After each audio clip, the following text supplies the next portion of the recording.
Namaste. Hi, I'm Bruce Benefiel, and welcome to One World.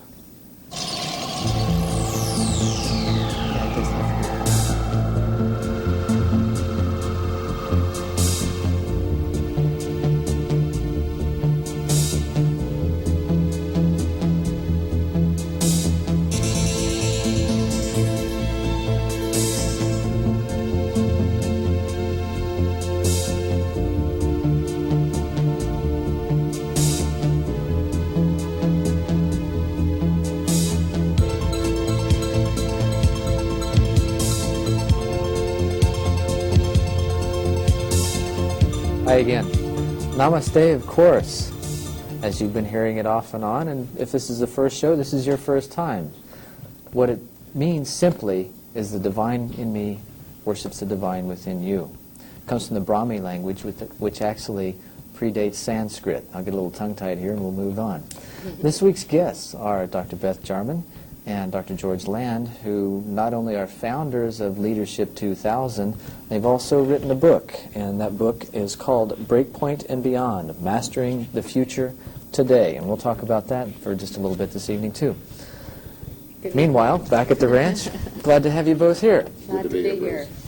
Now, Beth, if you could kind of give me myself and the audience a little background on how the two of you got together and what prompted your meeting.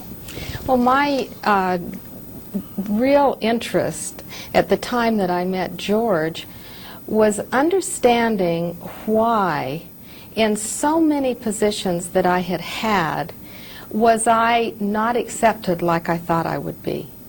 I had been told that you can be everything you want to be, and so... An example of those positions? Those positions would be a state legislator, an executive assistant to a governor, and governors, a cabinet secretary to governors in 2 different states.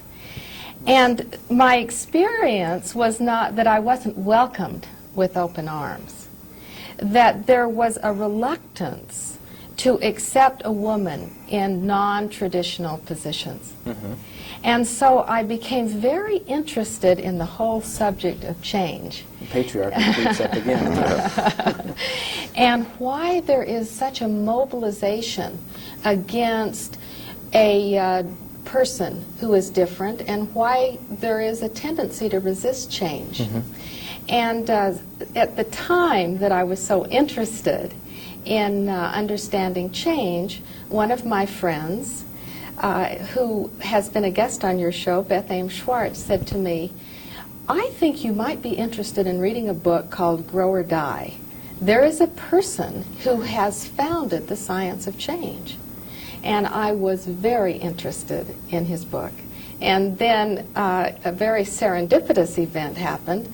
Another friend said, have you read a book called Grow or Die by George Land? And then another person gave me a tape of a speech that George had given on the spirit of business. Mm-hmm. So I decided, after reading his book and after hearing his tape, that I really wanted to meet him. And so when we had the opportunity to meet, we immediately knew that our work complemented each other. Well, you mentioned spirit of business. That sounds almost like an oxymoron. It does, doesn't it? Well, I started working with businesses in the whole area of creative process about 35 years ago. Mm-hmm. And more what I discovered was that those organizations, they really had a great vision for what they would contribute to the planet and to their customers. That they had an inner spirit that was very powerful. Sure. And you see that manifest itself in extraordinary successes. And it's the kind of thing we've seen in a company like a Walmart, for instance, right, where Sam Walton really infused that spirit of service throughout the organization. He really believed in people and respected people, and it wasn't a classic hierarchy. Right. And there is a spirit that infuses organizations, and I got very interested in that. And Beth was talking about the science of change. Although I had written a book on that subject, I in fact really didn't understand it until I met Beth, and we began to really talk about what change really meant. And on the human side, I'd looked at it from the scientific side. Right. And she opened the door to really understanding it in a much deeper way.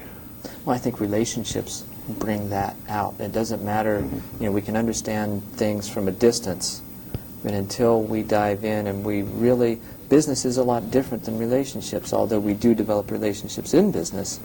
When you're exploring the relationship side of things, a lot more intricacies come into play and nuances. In business, we've been told, or in organizations, I don't want to just focus on business, we have been told to leave our emotions and our spirit at the door, Right. and to get down to business, and really to be whole, and to be balanced, and to be in harmony.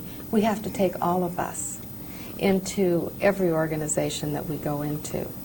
And our Agreed. work is really about wholeness, and about how do we achieve that in our own personal life and in our organizations, and certainly on the planet today. Now, how do you see that originally starting? Because it seems to me, I agree completely with what you're saying. A person's whole. He doesn't leave his home at home when he goes to work, and he doesn't leave his work at work when he goes home. It's a whole person. You don't have two lives there. You've got you've got to have that balance in there. How did you first become aware of that and the need to go beyond that? Well, I think one of the things that really comes across with people that are very successful is that they dearly love what they're doing. Right. It's very hard for them to separate work and play. So you say, when do you work? And they are baffled. They don't know how to answer that Yeah, it's all question. play. How do you play? You expect them to have a skateboard hobby or a boat or something, and they love their work. And you see a wholeness about those people that you don't You can see it in their that eyes. people, Oh, yeah. when they've Absolutely. compartmentalized their life, or they don't love what they're doing. In fact, in our society, what we see is so many people are really doing what they love to do as their avocation. They say today that only 15% of the people in colleges will ever work in their major. And only 2% of our young people will ever really do what they love to do, which is their heart's desire as a profession. And right now, don't we change careers 7 times or something like Well, that? they're saying at least 5. Yeah. And in my own experience, I've had 4 different careers, and I'm certainly marching to the 5th. Well, and the thing is that we talk about careers, and the fact is, in 10 years, probably about half the careers that we know today will disappear. Right. And a whole range of Technology new careers changing. will open up. And we don't know what they are yet. And people will create those. So now it's a matter of, we're really at a threshold of opening up possibilities that never existed before. And in our research and experience, we find that I have never run into a person who is doing what they love to do who's not successful Right. in all the other ways that we measure success, monetary success and status and all of that. But that's not what they care about. That's sort of a byproduct of doing what they really enjoy. And many of those people have been tremendously creative in defining and creating that kind of work. And all of these careers that we're creating require us to be tremendously flexible in this age of rapid change. We cannot get stuck in what we think is going to be. Right. Speaking of flexibility and change, we're going to take a short break here and listen to a PSA. That's a public service announcement, and we'll be right back with you. Thanks for joining us.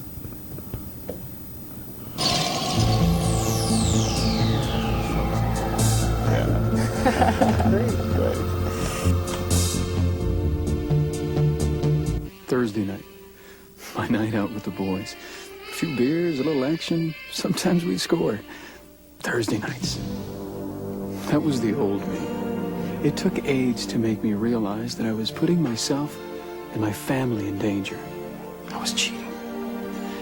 It's not worth it. I love my family, and I'm not bringing AIDS home. Find out more about AIDS. Call 1-800-342-AIDS.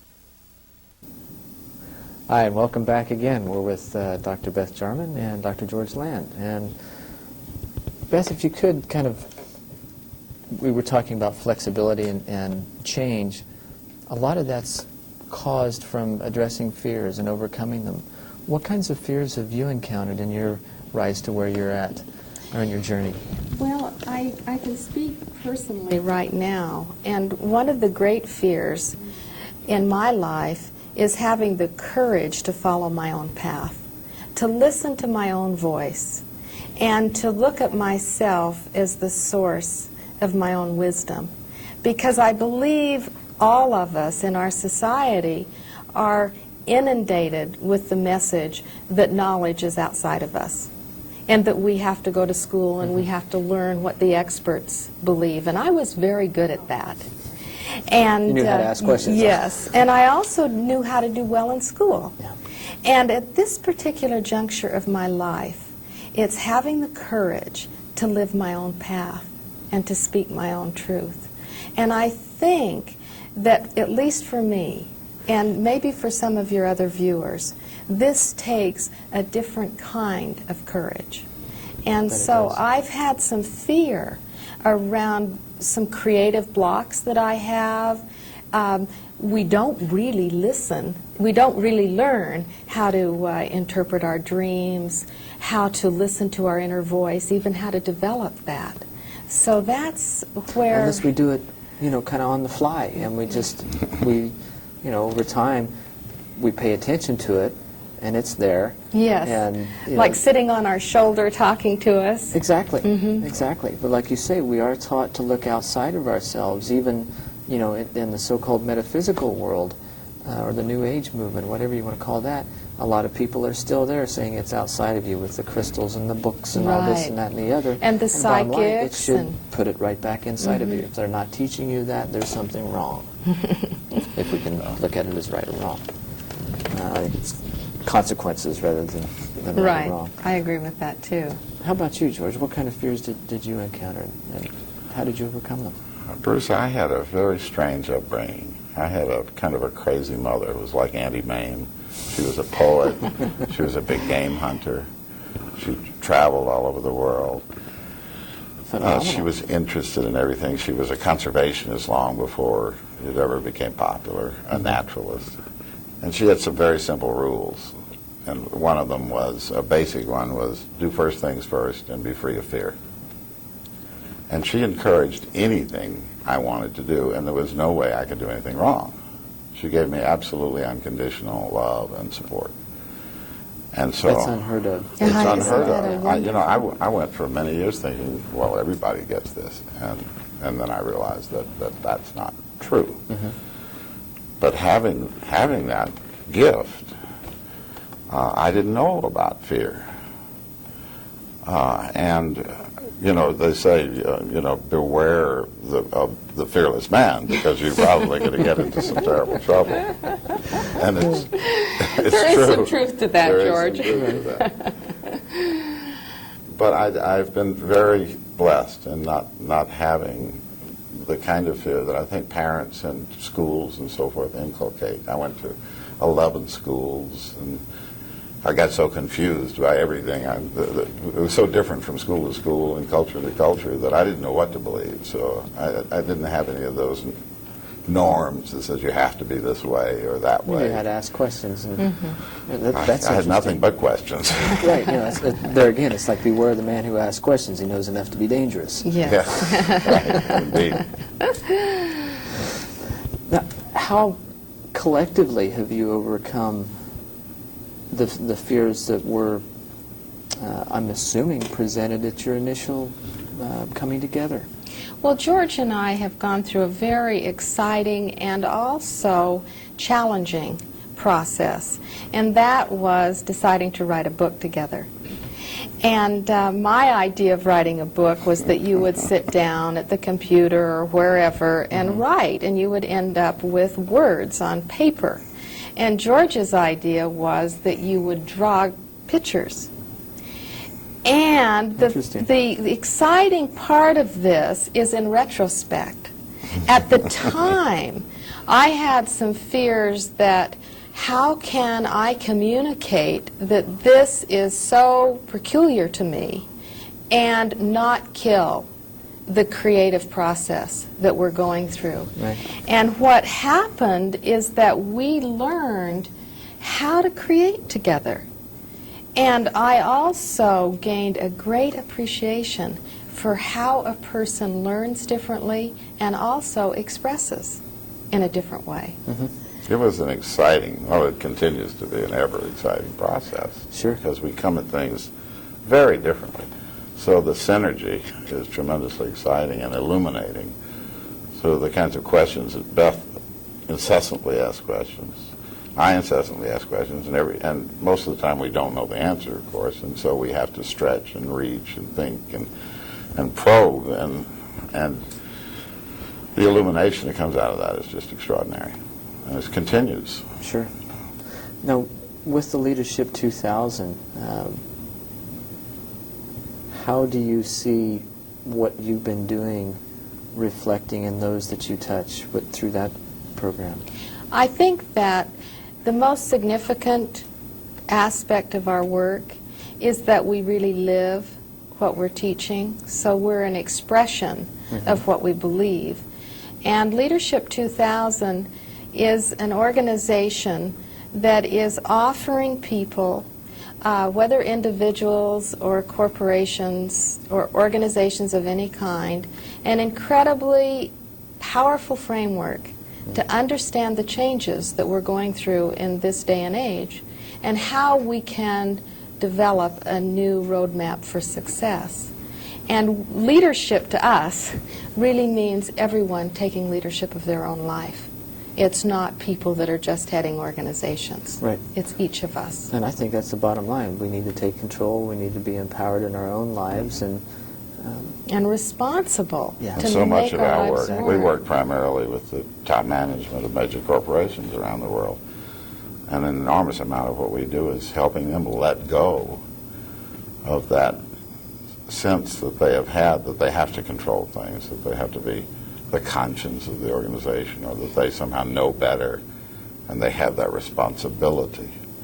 And How do you Instead address- of empowering everyone in the organization. How do you address something like that? I mean, on a large scale, you know, we've just become a global community. How do we deal with that? well, we do it really two ways, primarily in the work that we do. One is to help people understand how nature works, because nature doesn't work in the fashion that we thought it did. It doesn't work through hierarchies. It doesn't work through departments. Or Everything is, competition. or competition. The rule is that that cooperation and creativity and everything being connected, really, Right. tightly connected, really works, and that there's a pull to the future, not a push from the past, that they can go beyond wherever they've been and create something entirely new, which is what nature does It's all like the the sun time. rising in the morning and the leap for the nurturement of the sun's energy. From But the- nature is in the business of constantly creating things that never existed and could never have been predicted by the past. Right. And those are so really, by definition, miracles. Well, that's the business nature's in. Yeah. And we can do the same thing if we're bold enough to have those kind of visions and to capture the creativity of the people in the organization and really have people connected with each other, not judging each other, really working together to fulfill that vision. But the second thing we do is have people experience that. To have them actually, Yeah. we work with some challenges that they take on as individuals and as groups. We go out here to the Superstition Mountains, for instance, and work with them. And they're under a lot of stress and pressure, and they find that they can do things they never dreamed they could do. Sure. Just have the opportunity. Right. Yeah. To stretch beyond the limits that they've imposed. Break through those old barriers. And once they've had the experience of it, then it's translating it to, okay, how do we take that back in practical terms on Monday, and apply it in our business? Do you find that they're taking a set of circumstances totally beyond their control and learning how to use those to the best of their ability? Am I? Well, and that's what life is. Yeah. is circumstances totally beyond our control. Right. And we create illusions that somehow we're in control, but actually those are illusions. It's like the vice president of one of the largest corporations in the world was able to stand up in front of thousands of people in his organization and say, look, I don't know how to do this. You know, we're living in a world that I don't understand. I don't have the answers. I need help. And together we can do And it. together we can do it. And together they did do it. That's a tremendous amount of vulnerability Yes, that needs that to be is. presented. Now, how do you get to that point with people that are laden with fear and repression of what they feel or think? Well, I think that one of the reasons that we are startlingly successful with hardcore business types is because we're presenting to them a way to understand that science is the teacher of how to let go of these inhibitions, these fears, these resistances that they have had. And it isn't something that's squishy, it's something that's solid. Because these hardcore guys, if you will, Sure. believe in science. And so we're presenting them with some factual evidence that is different than they have thought before. Literally, the same principles that allow a transistor to work or a laser to work are the principles they have to adopt. And they're entirely new principles. They're new discoveries. But it's a new paradigm, which was a completely scientifically new. created term. And I Exactly. find that the quantum physicists and quantum mechanics are now proving what the mysticists, or what the mystics, Yes, right. okay, have known for thousands of Exactly. years. That we're all interconnected, Right. that we're interdependent, and that we are creative. And there's this divine spark in all of us. And And a little tapping seed that. of that point of white light, if you will, within each of us. Absolutely. It's that one of the things, and we say this in our book, that the best book to read is your own. Because we're born knowing this stuff. Children know it. We have to train it out of them. We have to teach them to judge people. We have to teach them to not be creative. We have to teach them not to have great dreams. Right. Yeah. But that's in us. And so a great deal of what we do is just to help people know Yes. what they know. And to recognize that, my goodness, if you applied the old rules to a transistor, it would never work. But if you applied these kind of rules, the ones we deeply know inside, that's what allows that wonderful, miraculous device to work. So let's just use it in our lives. Let's be practical. Right. You know, Bring it down to some practical things. absolutely. Beth, or excuse me, I was thinking of Beth Swartz too. Wait a minute. Too bad. Yeah. Two Beths. How do you see the barriers on a practical level? How do you see them coming down in order for that exchange to take place Well, among peoples?